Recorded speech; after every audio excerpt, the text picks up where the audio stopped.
मित्रांनो, शैक्षणिक स्वराज YouTube चॅनलवर आपले खूप खूप स्वागत आहे. आज आपण अभ्यासत आहोत इयत्ता 6वी प्रथम सत्र परीक्षा पेपर आणि विषय आहे आपला सामाजिक शास्त्र, की ज्यामध्ये इतिहास, भूगोल आणि नागरिक शास्त्र यांचा समावेश होतो. मित्रांनो, तुम्ही नवीन असाल तर चॅनलला सबस्क्राईब करा व बेल आयकॉनला प्रेस करा. चला तर मग प्रश्न पहिला, रिकाम्या जागी योग्य शब्द भरा. जैन धर्मात टिंबटिंब या तत्वाला महत्त्व दिले आहे. उत्तर अहिंसा. कलिंग राज्याचा प्रदेश आजच्या टिंबटिंब राज्यात येतो. उत्तर ओडिसा. वेदकालीन कुटुंब व्यवस्था टिंबटिंब होती. उत्तर पितृप्रधान. भारत हे जगातील एक मोठे टिंबटिंब राष्ट्र आहे. उत्तर धर्मनिरपेक्ष. प्रश्न पहिला ब जोड्या लावा आणि प्रश्न दुसरा एका वाक्यात प्रश्नांची उत्तरे लिहा. बघा, सहकार्य म्हणजे काय? तर उत्तर समान उद्दिष्ट साध्य करण्यासाठी एकत्र काम करणे म्हणजे सहकार्य होय. हडप्पाकालीन लोक कोणते अलंकार घालत असत? उत्तर लोक गळ्यातील हार, बांगड्या, कड्या, कमरपट्टा इत्यादी. लढाया का सुरू झाल्या? उत्तर 17व्या शतकामध्ये राजकीय वर्चस्व आणि व्यापारी संबंध यांच्यासाठी लढाया सुरू झाल्या. मित्रांनो, तुम्ही नवीन असाल चॅनलला सबस्क्राईब करा व बेल आयकॉनला प्रेस करा. आता आपण जोड्या लावा घटक बघूया. संगीती, धनानंद, पाटलीग्राम आणि मानके. अजातशत्रू, परिषद, महागोविंद आणि नंदराजा. तर संगीती याची जोडी अजातशत्रू सोबत लागते. धनानंद नंदराजा होता. पाटलीग्राम महागोविंद आणि मनके परिषद. अशा पद्धतीने आपल्या मूलभूत गरजा कोणत्या आहेत? तर आपल्या मूलभूत गरजा या अन्न, वस्त्र, निवारा, आरोग्य आणि शिक्षण या 2 गरजा त्यामध्ये आता वाढ झालेली आहे. पूर्वीच्या काळात समाज नियमाचे कार्य कोणाकडून होत असे? तर विविध संस्थांच्या माध्यमातून समाज नियमांचे कार्य होत असे. पुढील प्रश्नाची थोडक्यात उत्तरे लिहा. वर्धमान महावीरांनी कोणती शिकवण दिली? वर्धमान महावीरांनी या ठिकाणी मोक्ष प्राप्तीसाठी शुद्ध आचरण आणि कठोर आत्मनियंत्रणाची शिकवण दिली. त्याचबरोबर पंचमहावृत्ती आणि त्रिरत्ने सुद्धा त्यांनी सांगितली आहेत.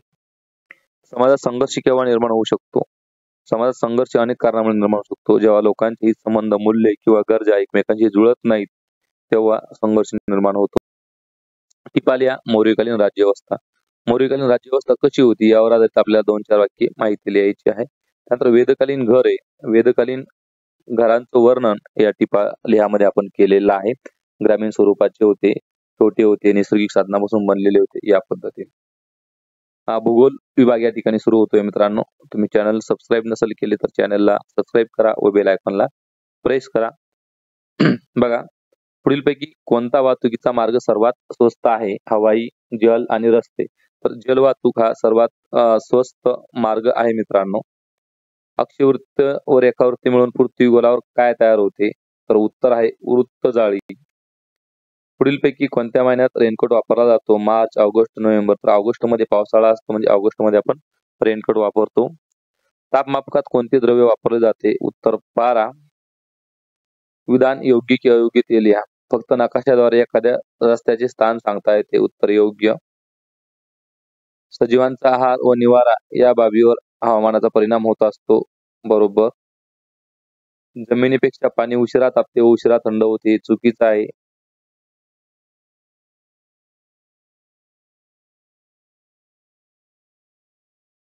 जमिनीपेक्षा पाणी लवकर तापते, उशिरा तापते आणि उशिरा थंड होते. हे विधान योग्य आहे मित्रांनो. मूळ रेखावृत्त या अक्षवृत्तांना समांतर असते. हे विधान सुद्धा अयोग्य आहे. पुढील प्रश्नांची एका वाक्यात उत्तरे लिहा. समताप रेषा म्हणजे काय? तर नकाशावरील समान तापमानाची ठिकाणे दर्शवणाऱ्या रेषा म्हणजे समताप रेषा होय. हवेची अंगे, तापमान, आर्द्रता, बाष्प, वारे इत्यादी. बिंदू स्वरूप अक्षवृत्ते कोणती आहेत? तर उत्तर ध्रुव आणि दक्षिण ध्रुव ही बिंदू स्वरूप अक्षवृत्ते आहेत. पृथ्वीचा किती टक्के भाग जलमय आहे? तर पृथ्वीचा 71% भाग हा जलमय आहे. पुढील विधानांची भौगोलिक कारणे लिहायची मित्रांनो. खंडांतर्गत भागात तापमान विषम असते. याचं कारण आहे की ज्या प्रदेशाला समुद्राचे सानिध्य नसते अशा भूभागाला खंडांतर्गत भाग म्हणतात. त्या भागात तापमान विषम असण्याची कारणे आहे जमिनीची विशिष्ट उष्माधारकता. पाण्याची विशिष्ट उष्माधारकता जमिनीपेक्षा खूप जास्त असते. त्याच्या उलट जमीन लवकर तापते आणि लवकर थंड होते. महासागरातील क्षारांचे वाढते प्रमाण. महासागरातील पाण्यातील क्षार हे विविध कारणामुळे वाढत आहे. त्यामध्ये नैसर्गिक कारणे, काही कृत्रिम कारणे आहेत. गटात न बसणारा शब्द ओळखा.